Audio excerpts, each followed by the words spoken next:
All right. Thank you, everybody, for coming together for our session today. We're going to talk about AI literacy at scale, and we're going to talk about how that's such a strategic imperative for higher education in today's moment and going forward. We think we've prepared a very thoughtful and engaging session for you today with lots of resources.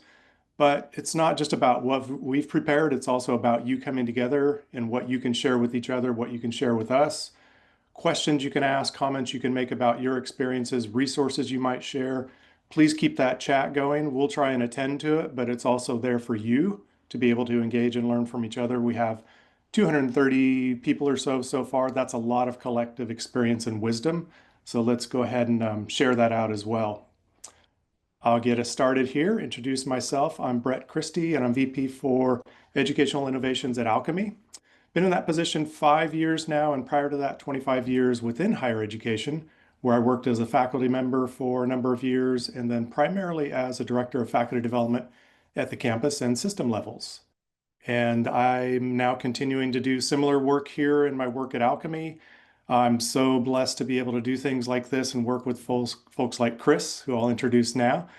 Chris Hakala, who's director of the Center for Excellence in Teaching and Learning and Scholarship, and also a professor of psychology at Springfield College. Chris has over 20 years experience as a professor and center director at multiple institutions, and his research is focused on reading comprehension, teaching and learning, effective faculty development and assessment. He's also presented at many conferences. In fact, this morning presented a workshop to Saudi Arabia, I believe, at 5:30 Eastern before doing this, and I think went running before that. So Chris is very much an on-the-go person and very active and engaged in all of these efforts. And I had the fortunate experience of finally meeting Chris this summer at an AI leadership symposium held by AAC&U back in June. And so that started our dialogue, and I thought Chris would be a great person to have come talk today based on his campus-based experience, but also what he's doing on a larger scale in parallel with others.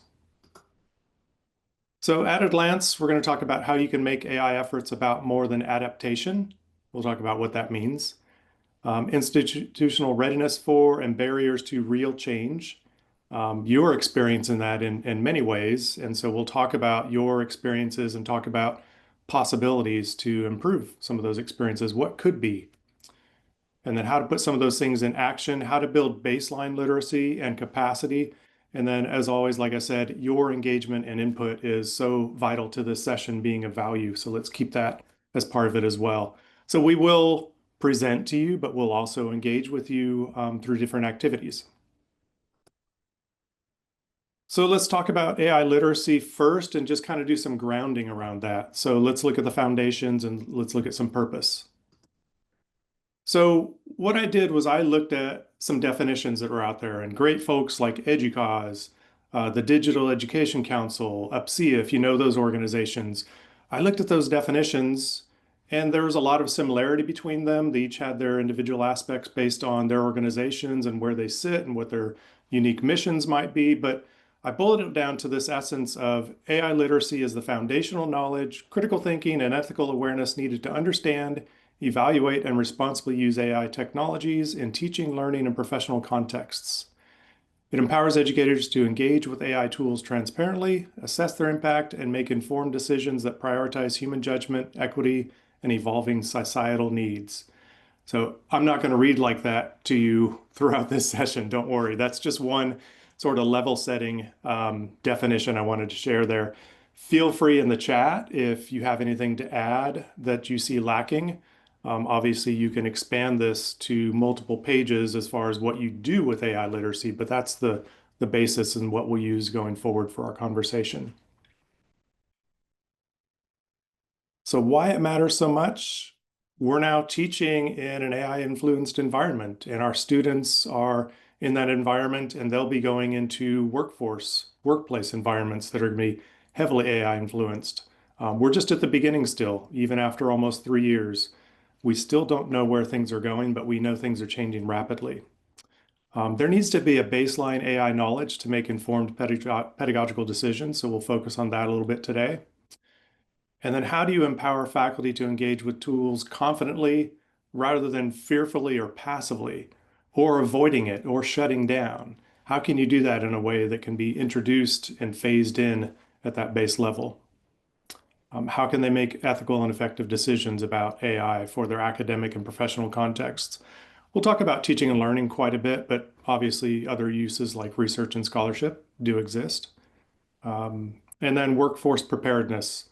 So that's critical for students, and we'll look at some stats here related to faculty, admin, and also workplace conditions. So gaps and trends on campus, looking at some of the stats from the last year, 60% of students report regular use versus 36% of faculty. So we're seeing a gap in, let's say, adoption. We can talk about, whether that's healthy and appropriate or not as far as that 60%. Is it guided? Is it ethical? Those are issues that go deeper than that, but we at least know that experience with and adoption of and using AI is higher for students versus faculty. As far as administrators, that was reported as infrequent, a few times a year being used. So that there's that gap there for sure in administrators not necessarily having a lot of AI literacy and use. 78% of administrators, though, believe that AI has a positive impact on teaching.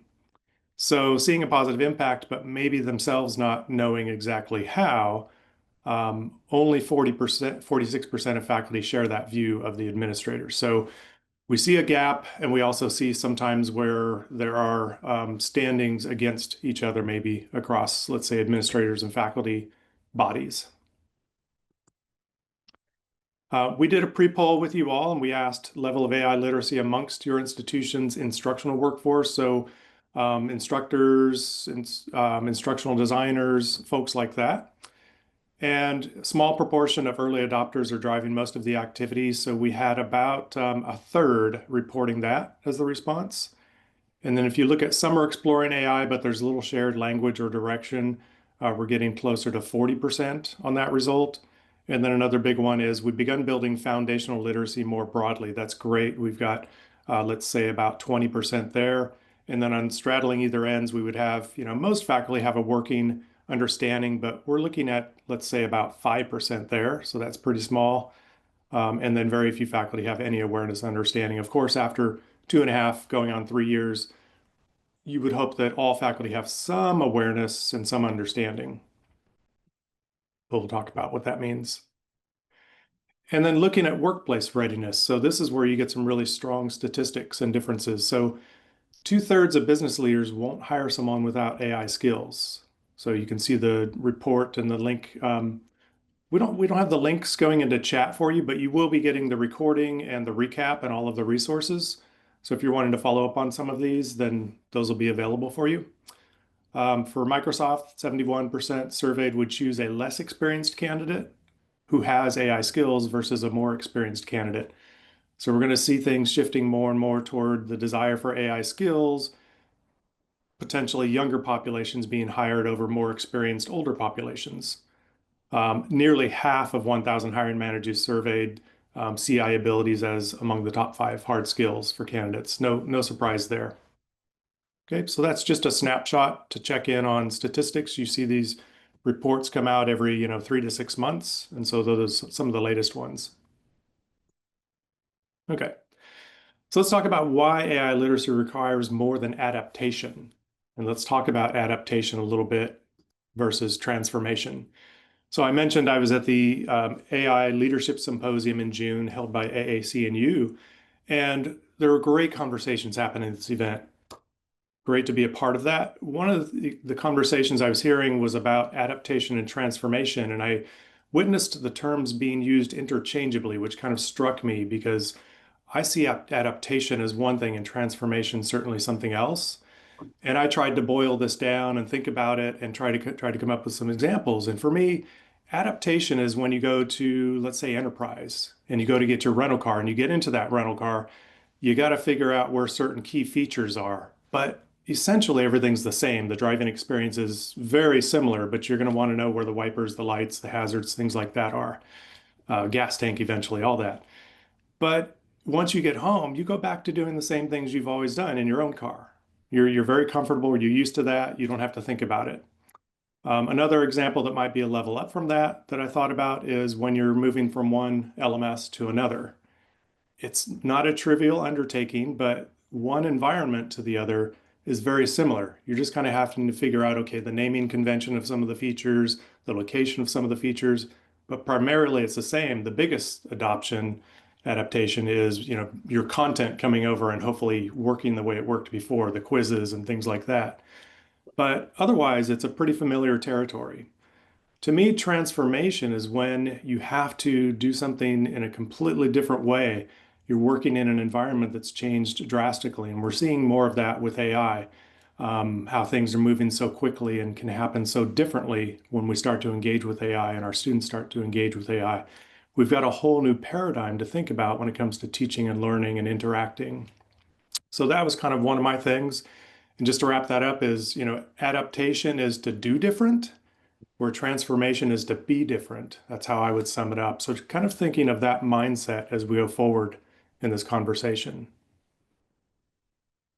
And then another experience that I had coming out of the AI Leadership Symposium, Catherine Enke had a great statement is when asking people to change, we're not just asking them to shift behaviors. We may be asking them to let go of deeply held beliefs or values, even parts of their identity. And such identity shift requires deep trust. So if you think of the elements in a statement like this and what we're trying to do to move everybody at large scale through this change that's very much behavioral and can involve them changing their beliefs or impacting their beliefs, I should say, which is identity held. So we have to really respect that and take that into account as we talk about doing these types of shifts. Okay, so let's talk about understanding the readiness of our institutions for a little bit. So you ready for Yeah, Chris, me to let's start? Yeah. go. So We'll switch. yeah, Yep. yeah, here we go. So folks, I'm really happy to be here today and to chat with you folks. We can go to the next slide. One of the things that I wanted to talk about was that I've been in higher ed for a long time, and I'm always surprised at how when there are changes that happen, it's felt differently across different parts of the professorate. Now, what we're going to share with you here, this is a quote that it comes from a book, but it was cited by a colleague named Lance Eaton, and I actually really like this. Anything that in the world that was in the world when you were born is normal and ordinary, and just part of the way the world works. We come into the world, this is what it looks like, and this is just what it should be. We go to the next one. Anything that's invented between 15 and 35 is new and exciting and revolutionary, and you can probably get a career in it. This is a very exciting thing. The changes are happening, and people are really engaged in it. Go to the next one. Anything invented after you're 35 is against the natural order of things. Now, I like that because if you think about what we're seeing in higher education is people are above the age of 35 and they are pushing back.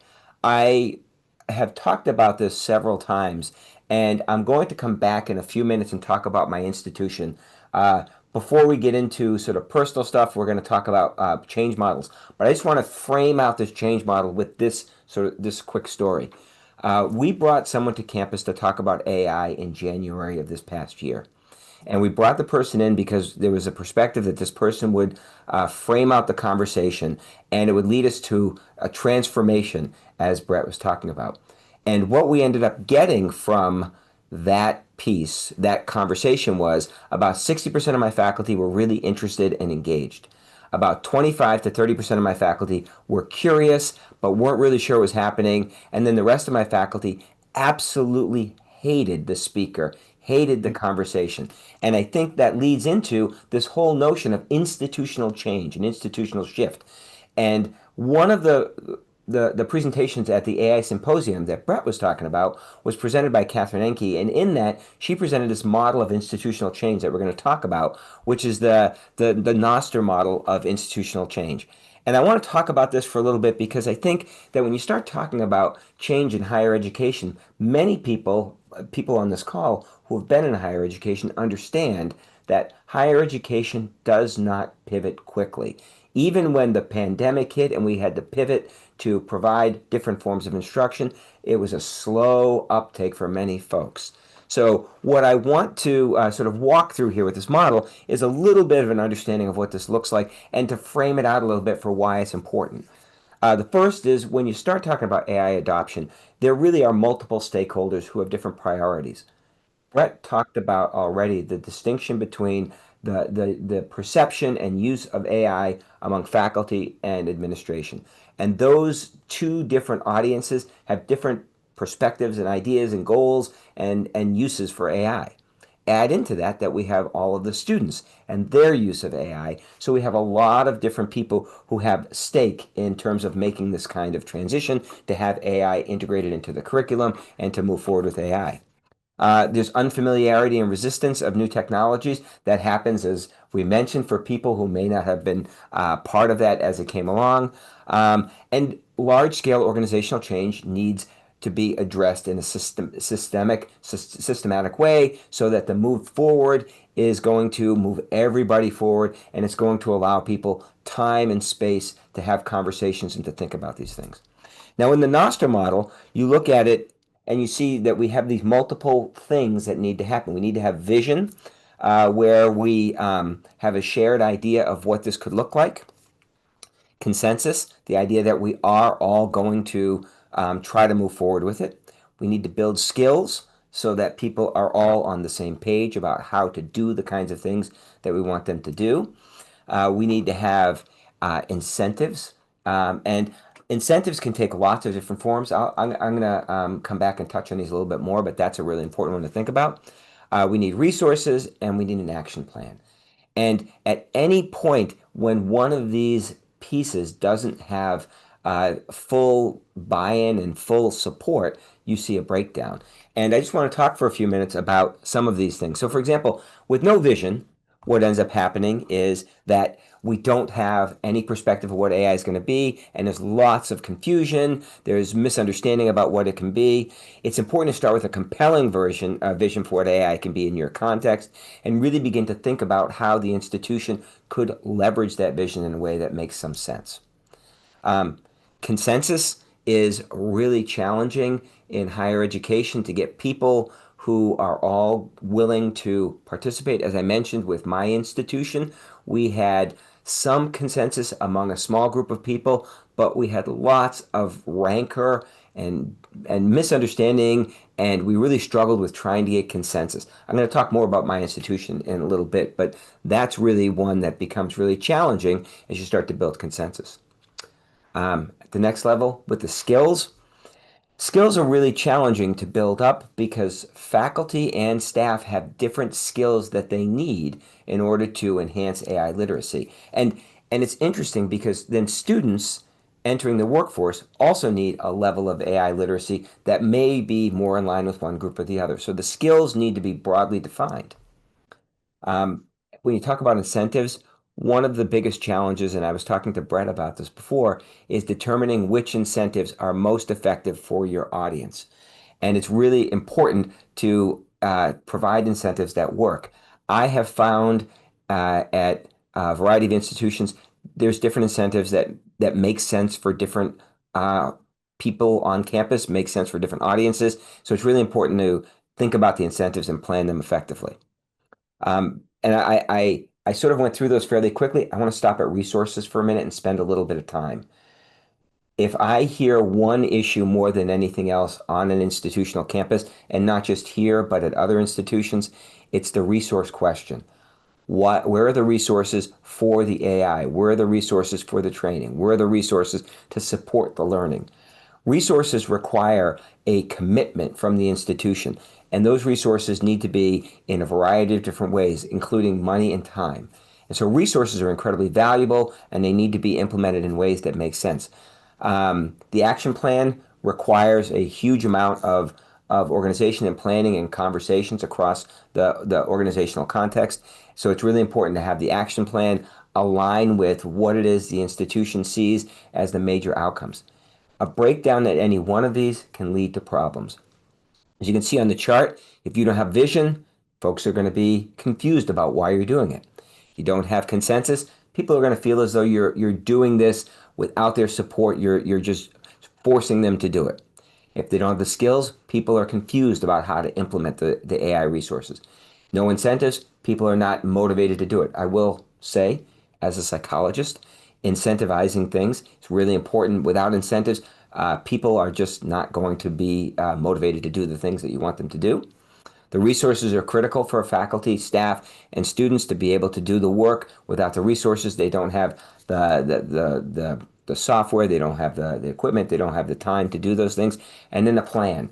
A structured, organized plan needs to be in place so that the students can move forward and so that the AI literacy process can be infused throughout the curriculum. This model is one that I have looked at and I've utilized as I try to plan out things that I will be talking about a little bit later. It's been really interesting to think about it from such a structured way because, as Brett pointed out earlier, you don't have transformation if you don't have all of your pieces lined up. What you end up getting are folks who are willing to try something and then go back to the way that they did things before and not have that change be a part of their routine.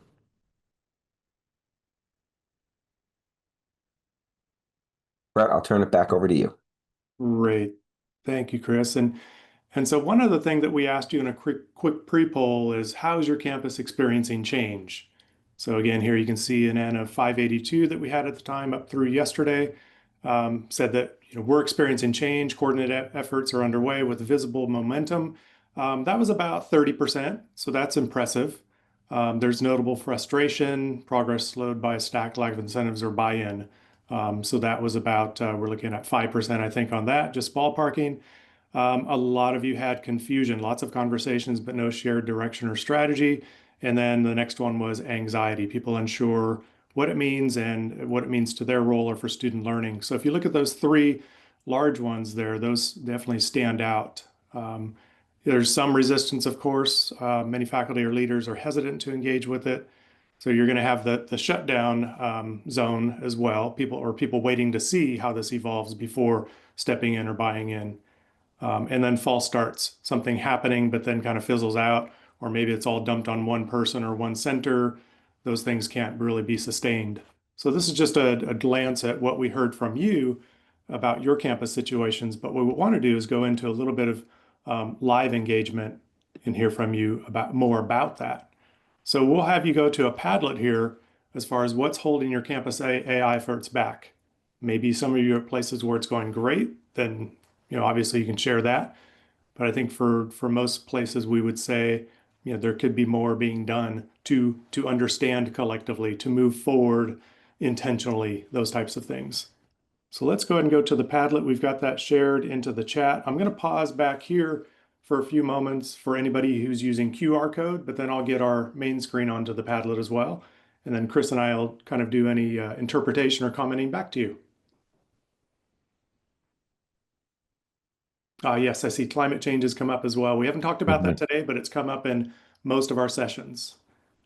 So that definitely is an issue and a reason for some people. Yeah, and if I can comment on what Christine Carmichael says about the off-ramp for people who don't want to abdicate their cognitive abilities.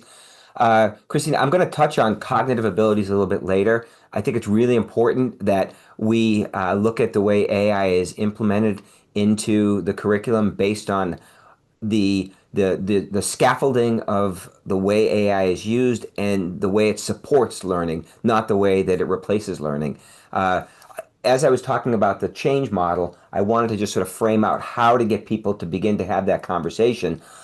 When we talk in a few minutes about an example from my campus, I want to spend some time letting you know that I care deeply about that issue in particular, and I want to make sure that faculty and students and administration understands that one of the most important things we can do is support our students' learning, and AI can be if you intentionally design the way that you structure your courses. We'll come back to that in a little bit.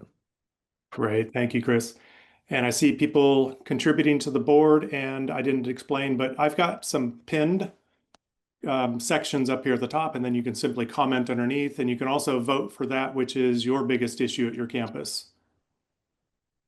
So you can give it a thumbs up if that's your biggest focus or concern, and then add in any comments that are within that context would be great. And then while that's happening, we also take these Padlets and we analyze them and report them back out. We give a summary, a recap of the Padlet to folks. And we keep these available to you as well. So if you're involved in these efforts, helping to lead or facilitate these efforts, you might be able to find some ideas or solutions or shared pain points and be able to reach out to someone.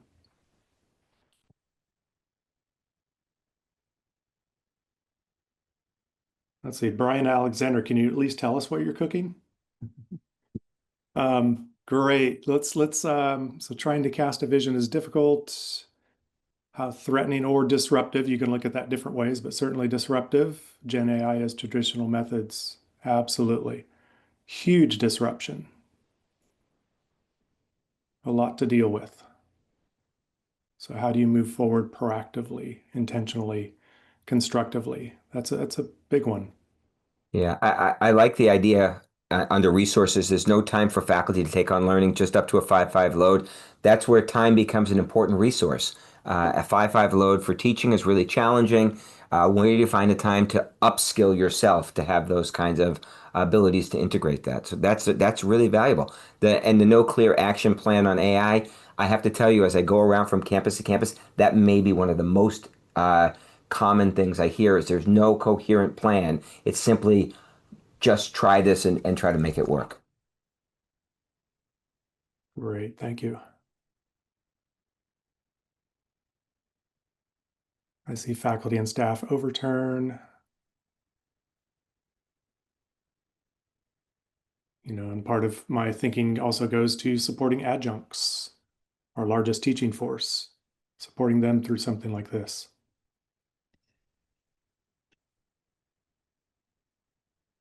Lack of time, that's something always to take into consideration, but also think about small and measured steps that you can make. We'll talk about, Chris will talk about some AI literacy efforts through his campus and elsewhere that he's been connected to. I can talk about how we're supporting that and what that can look like. Again, this shouldn't be something that you try and think of getting on top of immediately overnight. And it also shouldn't be something where we try to expect every faculty member to be an expert. We're talking about baseline functional literacy to know about AI, to know basically how it works, how can it be applied for teaching and learning, how to use it ethically and effectively, how to work with students to do that as well. That's a lot still, but we're talking about baseline literacy. We don't need all faculty to be experts in AI. Okay, we've got quite a bit here. I'll look forward to the further analysis. And then Chris, if anything else comes to mind, feel free to share and I'll look as well, but otherwise we'll move back on. Well, I think there's a couple here that I think are really important. I want to touch on really quickly, and that is under the consensus piece. There's a number of people talking about how there's ownership of AI. There are people who Mm, want to control AI, and then there's no real consensus on how to implement it. And one of the things I don't see, but I've heard a lot about, is the consensus of whether or not AI is useful for students or could be used by students. So there's just all of this sort of unknown that I think is really important for us to recognize. That consensus building is really important. And it comes down to conversations among all stakeholders and continuing those conversations. And we're going to talk about that in a little bit, but it's really challenging because it's I hear a lot of people draw the metaphor to when the internet came along, and I think there is some overlap to that, but I think this is something we don't quite have completely understood yet. So I think there's a lot of things that institutions need to do and continue to do as things evolve. I was mentioning to Brett, one of the things I planned to talk about 2 days ago is different now because there's been some mm. shift since 2 days ago. So I'll talk about that in a little bit. Great. Thank you, Chris. I'll thank you everybody for contributing on here. And again, we'll get a summary out to you and we'll keep this available for you as well. Right. And back to you, Chris. All right, great. So I want to talk about my experience, and I want to give you a little bit of context. As Brett said, I'm a cognitive psychologist, and I entered the world of teaching centers about 14 years ago. And I entered the world of teaching centers trying to always keep an eye on creating effective student learning experiences from the perspective of having faculty members really understand how students are learning, and leverage that in the classroom. I really strongly support the science of learning. What has happened in AI, and I think this has been really important, is I learned about this in November of 2022. Can we go to the next slide, Brett? Yeah. Yeah. So I No lag there there. we go. Okay. Great. Okay. I learned about AI in November of 2022, and I learned about it as I was in class. A student pointed out to me that they used this thing and they wanted to know whether it was okay. And the way they found it was they were playing around with some things in the computer using Grammarly. And someone had said, if you think Grammarly is good, try this thing. So they tried this, and I started to look at it, and I remember thinking that this was something that was going to have an impact. And it really ramped up in January of 23. And of course, now we know where things have gone. And so I realized as a center director, I needed to sort of get ahead of it. So I ended up doing quite a bit of reading about it. I became an early tester of OpenAI's platform. I branched out into many other platforms and became aware of the limits. And I just want to comment, someone put in here about hallucinations of AI, and I tried to get AI to hallucinate, and I wanted to poke and prod at AI to see where things would go. And so I became pretty invested early on. And then I became part of a number of these things that we have on the slide. I was a faculty member on the AAC&U Institute on AI Pedagogy and the Curriculum this past year, and I'm going to be a faculty member again this year. Um, and in that, we brought together a number of institutions. I think we're over 100 institutions, and faculty members like myself worked with 3 institutions to take campuses, work with them, and help develop a model of how AI literacy and how AI would be integrated into the curriculum across the year. And they would have a work plan. We met with them, and that was really interesting and telling. And one of the lessons I learned from that process was how many faculty and how many institutions really benefited from, we go back to the Nostr model, the support and resources. And so there's huge differences in terms of how institutions were able to um, leverage AI based on the resources they received from their upper administration. And that became very clear as I had 3 institutions. One institution had support from the president on down. They had all kinds of work going on AI. The other institution had some support. Their AI efforts were in that range, and the other institution had very little support, and they were really working on grassroots. So that was a really interesting way to learn about how AI was being used.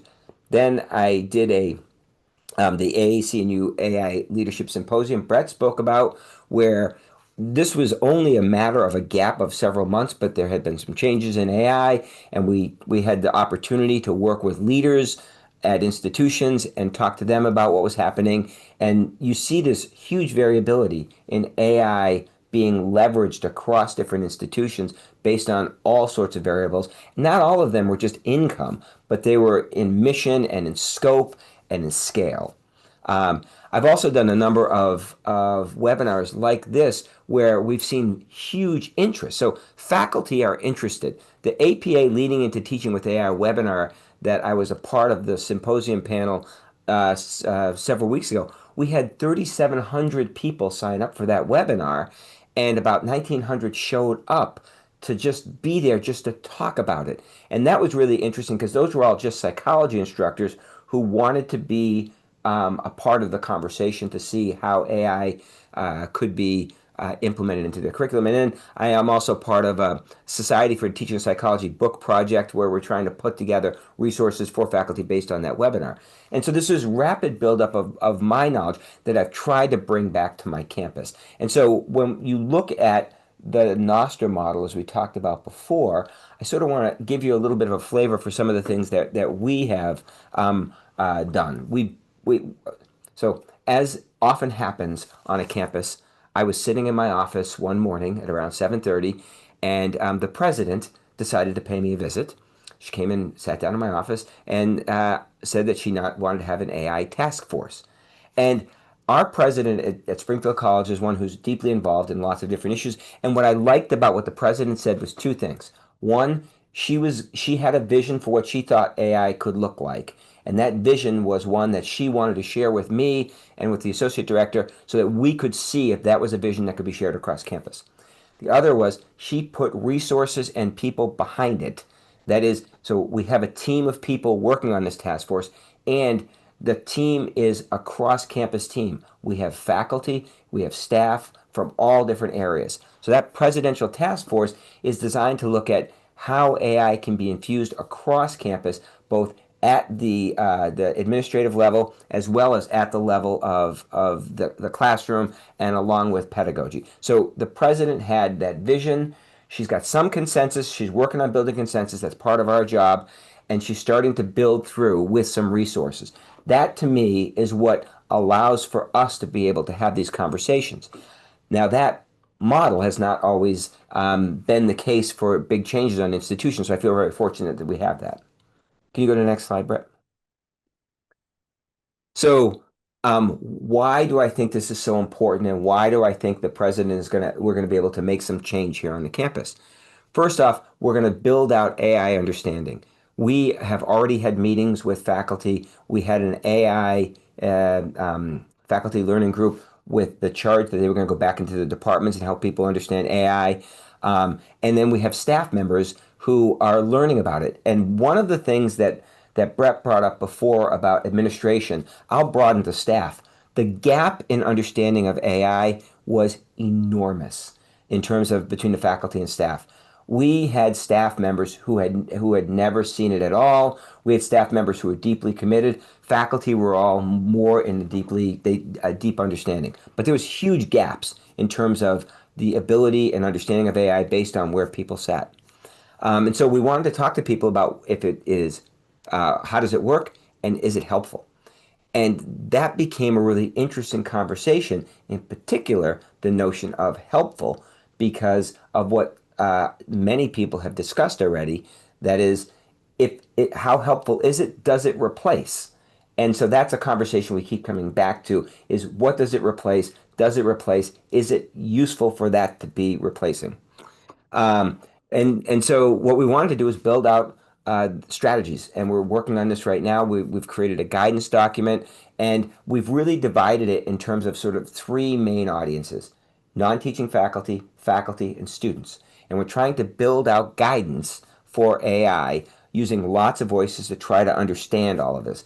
Now, because we have the president who is behind this, and we have and also see provost. We have the president and the provost.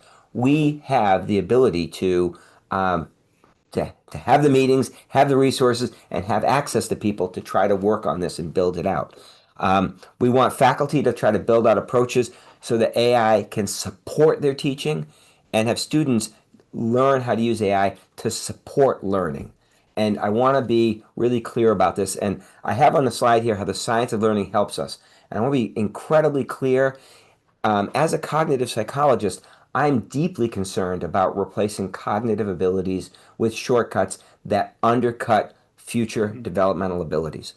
And so one of the things that was an early metaphor for AI was the calculator for math. And people said, well, before calculators were widely accepted, there was this big concern people would lose math skills. And then there's also the argument that calculators allow for the offloading of some cognitive abilities for higher level cognitive abilities. And I would argue that that's the case.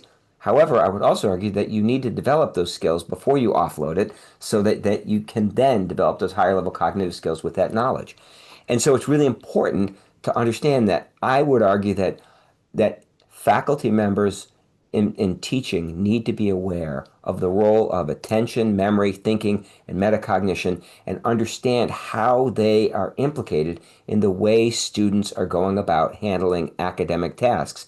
And as a faculty member, you need to be aware of how those things are impacting your teaching, because it's really important, because you need to have the ability to pay attention to things, to remember things, to think about things, and to think about your thinking.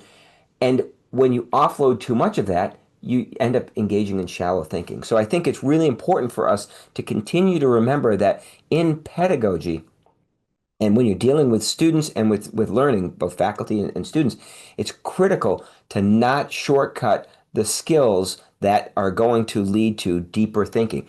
And that requires a great deal of thought. I could spend a lot of time talking about these, but I'll just hit with this very important thing.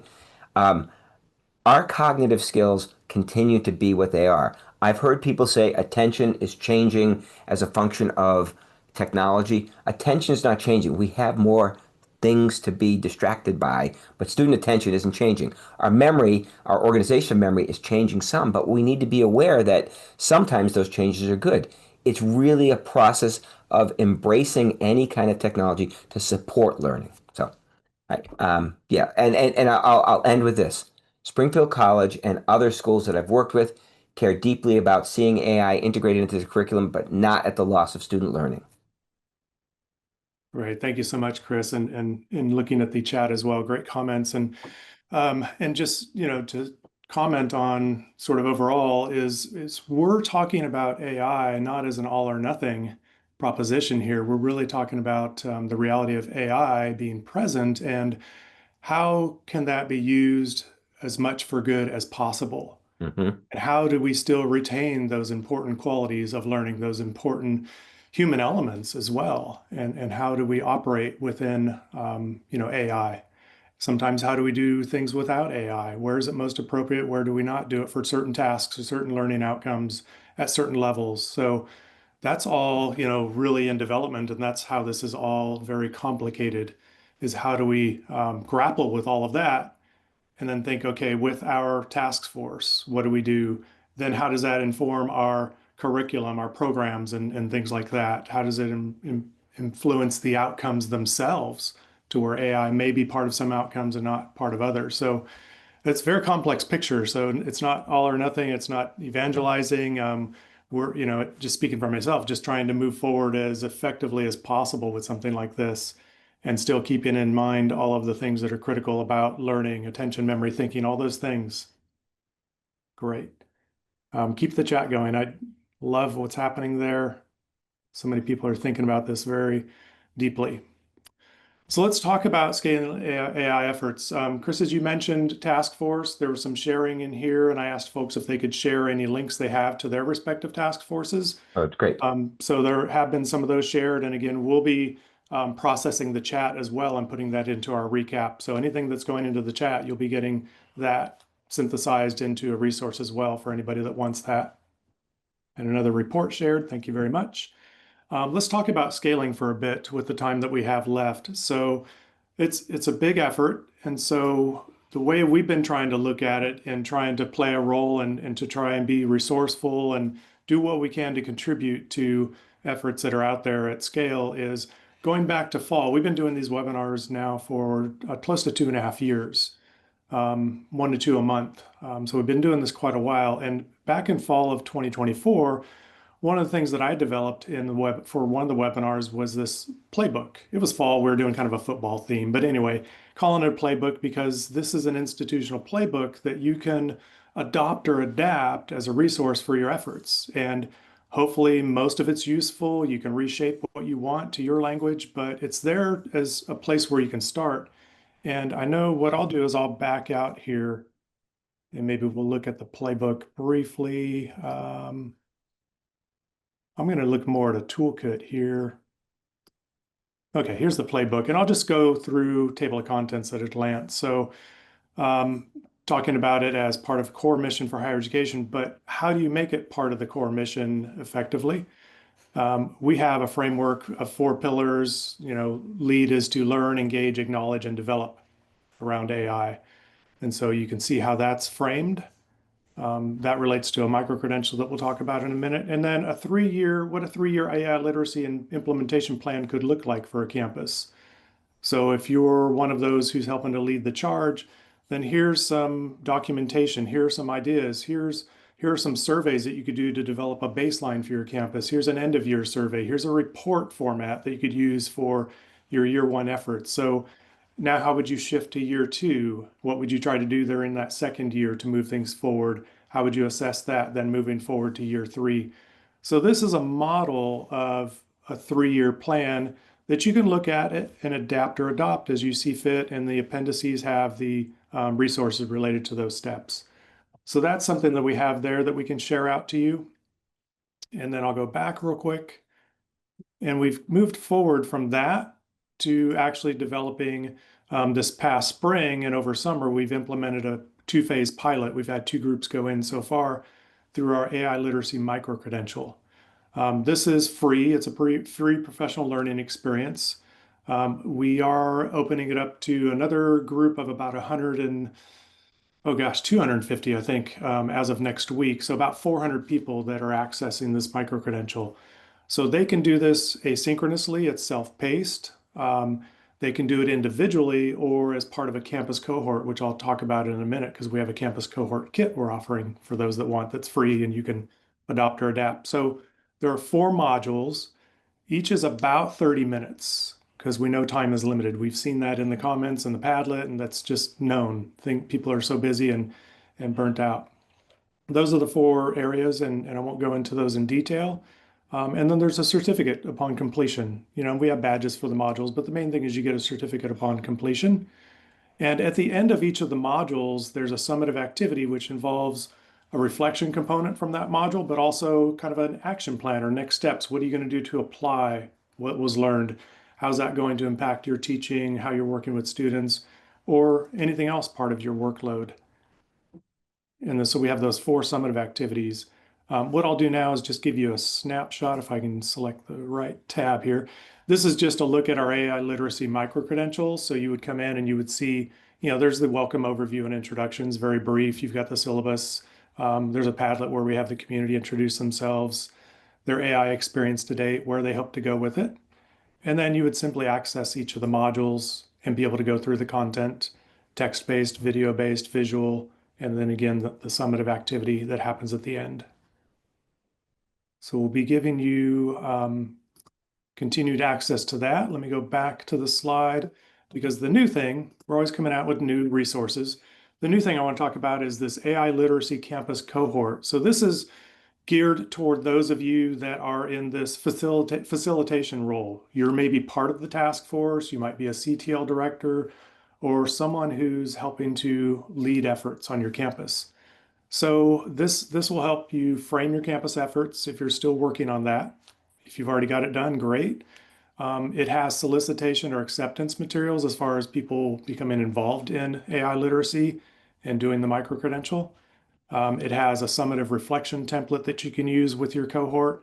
It has a campus showcase organizer. This is all things that you would be able to do and adapt and adopt and own yourselves. It's not us doing it with you or anything like that. It's just something we're providing for you as a resource. We would just use the micro-credential as sort of the hub professional learning experience, but you would have your folks involved as a cohort outside of that on your campus. So I'll go briefly through a glance of what that looks like with this credential cohort, the toolkit that we're offering as of today. So let me just look at some of the key elements here with time we have left. We're doing pretty good. So advancing AI literacy, why AI literacy matters now, why form a cohort, incentives and support, so different models for that. There's even a sample provost memo saying this is something great we think you should get involved with. Again, this would be you talking about it at your campus, not talking about Alchemy doing this. This is you taking this experience and owning it yourselves. There's an email to those accepted into the program. There's a campus facilitator guide. So how you would be able to have them go through each of the modules, let's say at a module per 2-week pace. And then at the end of each module, you could have them then come into a meeting on site or hybrid, however you want to do, and have them then discuss and debrief their experience, what they learned and what they're planning on applying. Let's see what else. There's a sample schedule there for you that you can adapt. There are even ideas for how you can run those meetings. There's a sample agenda for you. So all of this is developed and drafted for you so that hopefully 70–80% of the work is started or in place. And then again, you can make it your own. I'll jump down to, let's look at the schedule. So again, let's say you could implement this by September 15th at your campus and you wanted to do an 8-week model. This is what those dates would look like. Those are laid out for you. They would do module 1, September 15th through 28th. They would submit their summative activity by then. And then you on the 29th, happens to be a Monday, you could, if you wanted to, have your campus cohort meeting to then process and move forward and then set goals for the next module. This is set up to where you could accomplish this before the Thanksgiving break and before the flurry to finals and all of that. That may or may not work out for your schedule, but you could adjust these dates. You could adjust whether it's 2 weeks or 3 weeks per module. Let's see, there's the debrief agenda and all of that, but I'm going to go back up to the top briefly, and we're almost done looking at the cohort kit. And then you'll be able to get a link at the end here. We'll give the link to this, and you can sign up for accessing the kit. For those that have been involved in not just doing things like this with a campus cohort, but maybe having a faculty learning community, which is a little bit different. A faculty learning community is where you would have a subset of, let's say, 8 to 12 is a number I like to shoot for, 8 to 12 faculty who you have go very deeply on a topic. So they would go beyond the micro-credential and maybe go for another semester on how they're actually making changes to their courses and trying to do research, if possible, on those changes. So looking at some research and scholarship of teaching and learning is a possibility. So that's taking it a deep run with a smaller subset of faculty if you're interested in that on your campuses. There are a lot of benefits to doing that. Facilitating faculty learning community is a little bit different. So I've set up some of the parameters there and some of the resources for those that are interested. You can take it as far as you want to, um, out into the full calendar year instead of just the first semester. Okay, I'll pause there, see if there are any comments about these resources.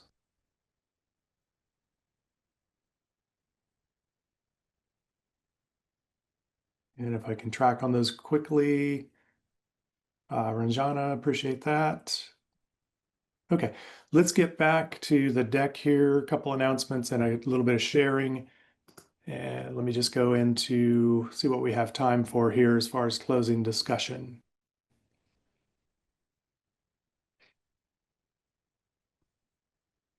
So just some key takeaways to wrap up. So thinking about adaptation versus transformation. Again, this isn't a fixed instance or a fixed set of training or situation where you're just going to simply adapt or react. This is where we really have to think about transforming how we do things, how we think about things, and the construct in which we work is going to be different. So that new paradigm. Start with baseline AI literacy across the board as much as you can and get people comfortable, and then people will start moving forward, especially as you can continue to lead with your efforts. Don't expect high-end expertise. You'll find champions, elevate those champions, and let others learn from those champions. And you can do those through your cohorts. You can do those through other efforts, but really acknowledge people at different levels. And then again, thinking about behavioral change and all that's required and how that can very much touch the personal side of things and beliefs and values. That can be reactionary for people, and certainly there's reason for that. So taking that into account and building trust as you go forward. Let's go very briefly and see what we can get in just a couple minutes about campus transformational change 12 months out. What would you like to see? What would you hope to see? What would it look like, transformational change at your campus 12 months from now? So beginning of the 26-27 school year. Scary to think of a number that big. I remember when, the year 2000 was so far in the distant future. Here we are. I just want to comment, Brett, real quick on the key takeaway slide, and you can stay on the Padlet, but I just want to just follow up really quickly. Is that piece about starting with baseline AI literacy? That is going to be one of the biggest hurdles, and I encourage people to continue the conversations. And I'm seeing in the chat lots of conversations about hallucinations and AI models. And we're not talking about perfect systems, and we're not proselytizing. We're not saying everyone has to do it, but people need to be aware of it. And those conversations are Yeah, really helpful as you engage in those conversations across campus. awesome. Thank you, Chris. Okay, we'll give this another moment. I know people are loading in and thinking and then typing. And it's also it's one of those sort of visionary questions. What would it look like? What would I want? Okay, so that's in the chat again. Yeah, Brian, expecting more resistance, definitely. We're still going through a lot of, thinking of the stages as far as, grief and all of that. We're still going through some stages for sure. We're still getting some sort of intellectual readiness and then say, professional learning readiness and getting our heads around it. And until then, yeah, that's going to be difficult. Yeah, and Brian, I'll comment too that faculty really want evidence to show that student learning continues to move forward. And that's going to be our biggest challenge, in particular with writing faculty. And there are people already trying to collect data to show that student learning can improve with the use of this, depending on how it's inserted. But faculty, they listen to evidence. And so it's really important to continue to have those conversations and also to listen and to hear the concerns and sit with them in their concerns. I have sat with faculty who are very worried about writing and worried about critical reading and just talk to them and try to help them understand that we can continue to work with students and help them see the value in these things. So I think it's really going to be like most pedagogy is, it's going to be a human interactive relational kind of process. Great. Thank you. Yeah, and I see Brian saying much better research and professional development. We have to be careful with the research about AI that's out Oh there. yeah. Oh, You see oh. the brain rot research and like that. There's reactionary on both sides, both extremes, and we just have to really try and center ourselves and be objective and really evaluate the research that's taking place because it's so early and people are throwing results out there and a lot of these studies, I would say, don't have the best research design, could be half baked and all of that. So we have to be good consumers with all of this. Everyone's rushing to get there. Yep. I'm going to keep the Padlet can keep going, but I'm going to jump back to the slide just for some final sharing here. So let's see the campus cohort kit. So that's available. The link is going to go into the chat to you right now. I'll briefly keep the QR code up because I have one more thing I want to share before we end the hour. So go ahead in the chat with the link. And if you want to access the cohort kit, again, this is designed not for individual faculty, but for those that are part of leading your effort. You're part of the task force or you're part of the Center for Teaching and Learning that's leading the professional development that's happening. So you've got the link. I'm going to move on. And this one other quick announcement is we have a workshop that we've submitted to the South by Southwest EDU conference that'll take place in March. And the workshop that we have is from syllabus to course in 90 minutes, AI meets learning science, because we've been working really hard the last few years to develop a platform whereby instructors can go in and put in the elements of their course, the context, the description, the learning outcomes, the learner characteristics, their faculty profile as far as what they want to have be teacher directed versus student directed, the modality, all of those things. And then our design system, Curie for Design, will in 90 minutes get you most of the way as far as developing the course structure and having that be aligned the way that you want it to be aligned. And of course, you're always in control at the steps of that development, and you own that course, and you would then modify it and get it the way you want as you go to implement it. But this is something where we've been very intentional about using the steps of AI and our platform and then embedding learning science and design principles in there effectively. So we're excited to share that out.